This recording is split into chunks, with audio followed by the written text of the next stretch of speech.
It is the one and only Tom Thayer. Tommy, how you doing, buddy? I'm doing well, man. How you guys doing? We're doing all right. What do you think about this whole Poles has a blind spot for O-line? It's weird because he was an O-lineman. So was Ian Cunningham, for crying out loud. But I don't know. I mean, is that just is it too small a sample still to really know? Is it totally? I mean, what do you make of the fact that they've struggled to really, especially guard to guard, they've struggled, it seems, to put the right pieces in place here, Tom? Well, I mean, it's kind of go back to Ryan Pace because he's the one that drafted Tevin Jenkins and talked about him being an immediate starter at one of the two tackle positions. And now we're trying to get the best out of him at offensive guard. I think it's an imperfect science. And, the thing about it is, can you, to me, if I was going to evaluate an offensive lineman, I would try to spend as much time with them in the weight room as I possibly could. And I would just want to watch them work out. Because if I need an offensive lineman that's going to be successful, I need a guy that's going to bury himself in getting stronger. And if I need to watch an offensive lineman be told where the 50-pound dumbbells are, then you're telling me all I need to know about you and your future. And so, through the evaluation process, and I don't know what rights you have as a GM, but to me, it wouldn't be a conversation over dinner. It would be going into the weight room and put yourself on the stationary bike and watch him work out. And it'll tell you a little bit about where he's going, because in our era of football, and there's these guys now are so much bigger and stronger and faster. I don't buy that, because I would put my strength up against any offensive lineman in the league today. And I don't have the body weight that they were carrying as they are. But I lived in the weight room. Clyde Emmerich was inspirational, and he taught us about the importance of a weight room and safety and health, availability, and all the things that really mattered on an offensive line. And to me, strength is confidence. To me, is when I was playing. And I just think that if you look at body styles, you look at body fat, you look at guys that are 300 whatever pounds, how much are they lifting? And so that would tell me a little bit about my evaluation process if I was doing that for offensive linemen. And give me a wrestler. Yeah, Jurko always says he wants a wrestler on the line. You're wrestling right. background. Yeah. You're 100% right. I look at that as well. I think that goes along with every single position of guys that were good wrestlers. They turn into good football players. Even guys like Ray Lewis and Matt Suey. No matter what position you play, there's a reasonable amount of wrestling preparation that fits in the football. Tom Thayer's our guest. He joins us every week. It's Carmen and Jurko on ESPN Chicago and the ESPN Chicago app, your home for Bears football. Joniak and Thayer and McKee right back at it this Sunday as the Bears hit the road for week 3. And they go to Indy. More on that matchup in a little bit, Tom. But just more on this O-line. What can they do at this point? Do you try Matt Pryor? Do you just start? Or do you rely on your coaching? Do you say you got to find a way to coach him up? Do you scheme things a little bit differently? Because they're just not doing enough in the run game. They're not getting enough explosive plays on the ground or through the air. You can't keep living in second and third and long with a young quarterback. So what do they do to try to fix some of the problems that they're having on that O-line right now? Carmen, if you just started the week and everything you said there was part of your checklist, you could check off every one of them. So I'm going to increase the competition in the minds of every one of these guys. I may rotate Matt Pryor in there at the guard position, or maybe even the tackle position, to see if he can give me a little bit more power at the point of attack. And then I'm going to say, invest in, okay, is Doug Kramer ready to take some snaps on an NFL level? And then 1 out of every 3 series, maybe I get Doug Kramer involved at the center position to see if I'm not looking to light a fire under Coleman Shelton, because I think he's a fully motivated guy. But I want to see of what he's been able to learn, invest in the weight room and in the cafeteria over the last 3 years. Is that going to pay dividends for me? So I agree with you there about getting other players involved. And then secondly, you're always looking to coach guys better. You're always looking to increase the efficiency of the fundamentals and the techniques they're using on a play-by-play basis, because that's why their coaches are there every day, and that's why you're filming practice, to make sure that You can point out points of improvement, or you can point out points of needed improvement. And maybe that's as simple as a double team block at the point of attack, where you got to concentrate on two offensive linemen's energy and one defensive lineman, not necessarily where they hit each other before they're making the double team block. And then you got to concentrate on the levels. You got to make sure you get the first level block before you go up to the second level. And by the time you get to the second level, you have to make sure that you're in position and you stay in position to be effective. Because there was a couple plays there when the offensive guards, after their combination block at the line of scrimmage, they went up to the linebacker position and they both missed their linebackers. And DeAndre Swift had nowhere to go. And then maybe one of the last things I'll say is when you use that term zone blocking, and it's kind of interesting to me because zone blocking on the outside shoulder of the offensive tackles or towards the tight end, that's a zone scheme. You're going to run to that outside zone, and you're going to be able to pick and choose where you think the most space is available to you, and then you go run accordingly.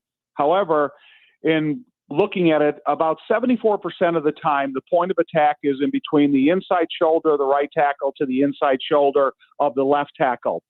And this is where I don't agree with zone blocking.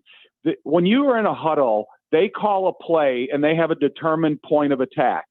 And now the offensive line is structured that they're going to develop that determined point of attack, and that's how they're going to stay in the formula of working together and consistency from level 1 to level 2. I'm not going to let my running back freelance on interior plays. I'm going to make them commit to the point of attack to help set up your offensive linemen to be more productive and have a better chance of making that first to second level block. And then, okay, if then you get some experience, you think you see something that you can take advantage of, then fine. But as this system is trying to develop with new running backs in place, a couple new offensive linemen, and a new quarterback, what I'm going to do is I'm going to ask you to follow the point of attack on interior runs. And you're going to be able to figure out something if you need to coach the line better or you need to teach the system better. So that's not necessarily saying like when you're kind of stretching out towards the boundary, doing some of that outside zone stuff, you're more talking specifically inside that they're still sort of zone blocking, and that's what you don't like, Tom? Is that what you mean? Well, yeah. I mean, zone blocking is a term that's for a running game in its entirety, from the inside to the outside. And to me, from my era of playing football to now, yeah, when you talk about outside plays, you are running to a zone. Right. And they used to tell you take that aggressive step, and if a guy crosses your face to the inside, keep moving upfield. In the next opposite colored jersey that crosses your face, you hit them. That's an outside zone area. But on inside running plays, inside the shoulders of the tackle, they're very specifically designed. Got it. And it's super important to work in step with each other to develop those holes. And so just going back, when we played with Walter, or we played for Neil Anderson, Matt Suey, all these guys, our job as an offensive line, when talk about interior point of attack, is get those guys 2.5 yards to 3 yards with a running start. Yeah. Because I'm only looking for 4 yards consistently. I'm not being unreasonable and saying every run play's got to be a touchdown. No. But let me tell you, but if you can average 4 yards, 4.2 per carry in any game, it's going to increase your chances for first downs. First downs lead to touchdowns, and it leads to time of possession. So I'm sorry to sound like a rant. No, but it's good. Okay. It's good technical breakdown, too. I think it's good. Are you a little worried that Caleb will start to develop, some bad habits that young quarterbacks tend to fall into when they get kind of shell-shocked early in their career? I mean, he really got hit a lot on Sunday night. How worried are you about that? I was more worried about his safety. I'm not worried about Caleb getting shell-shocked because I think the guy is a determined football player, and he's going to get better along the way. He's going to get better when he understands dysfunctional snap counts on the road and like the environment they were on this past week, how he can be more efficient with the snap count when he's at home, and how it can be more of an attackable weapon for their running game more so than it is on the road. When I was watching the game Sunday night, I was going, oh my God, I felt sorry for Caleb for the unsuspected hits he was taking from directions that he couldn't pre-predict. Because when you call the protection in the huddle, you go to the line of scrimmage, you look at the amount of bodies up there, then you kind of got a predetermined evaluation of where your vulnerabilities lie. Houston, they were coming up to the line of scrimmage, and they had 6 guys on the line of scrimmage every time with the 7th who could come. You got 5 offensive linemen, they're responsible, and now you got a one-on-ones that everybody has to win, and maybe a running back has to win a block or a tight end or such. So I really gained a lot of respect for Caleb in Sunday night's game, and I hope that continues to increase throughout the season. It's like they never saw a 3-man stunt on the interior 3. Each one's covered. They had 5 of them covered. And then all of a sudden they're running simple little stunts. And it's like Nate Davis has never seen a stunt before. What was going on there? I think with the crowd noise and how loud it was, one thing about blocking stunts is the offensive line, whether you're talking about a 3-man stunt against the entire right side or an interior stunt against the 2 center or two guards and center, this year, you're a friggin' defensive lineman.